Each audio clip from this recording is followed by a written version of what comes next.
কুসুম দোলা কুসুম দোলা। আমাদের তো এখন ইউরেকা ইউরেকা বলা উচিত। এসব কথা কেন বলতে যাচ্ছ ভানু? কেন বলতে যাচ্ছ? সবাই কি সব কথা বললেই বোঝে বলো? সদ্গুণ বোঝার জন্য তো সদ্গুণের অধিকারী হতে হয়, নইলে কি করে বুঝবে মানুষ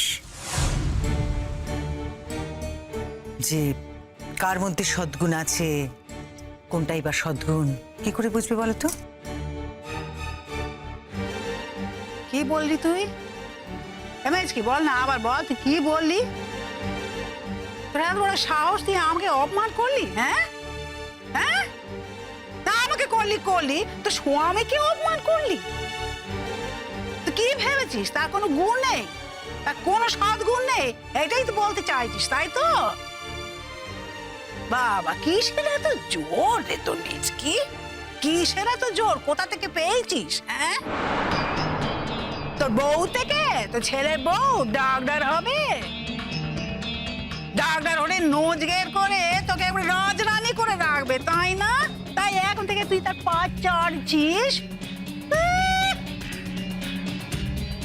তার কোনো দোষ দেখতে পাচ্ছিস না চোখে? তার কোনো দোষ দেখতে পাচ্ছিস না? আমি ভেবেছিলাম তোমাদের আর কোনো কথায় আমি আর কখনো মুখ লাগাবো না, তাতে তোমাদের কি হয় জানি না, হয়তো তোমাদের কোনো অসুবিধাই হয় না, কারণ তোমরা তো এতেই অভ্যস্ত, এভাবেই তোমরা ভালো থাকো।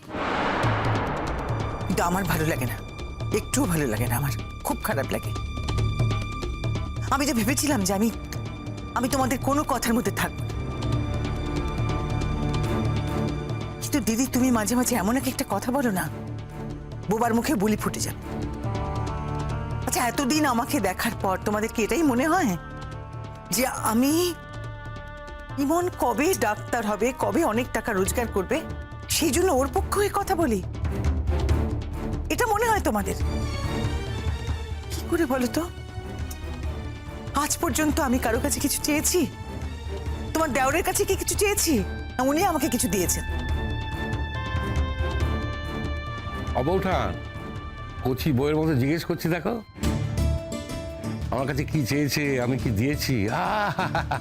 বয়স যেন দিন দিন কমে যাচ্ছে।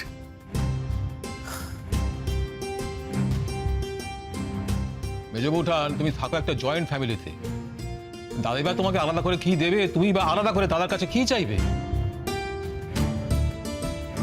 আর বাড়ির ছোটদের সামনে কথাটা বলতে তোমার খারাপ লাগলো না? তুই আমার এমনি তো কখনো আমাকে বলেনি সে যে আমার এটা চাই ওটা চাই।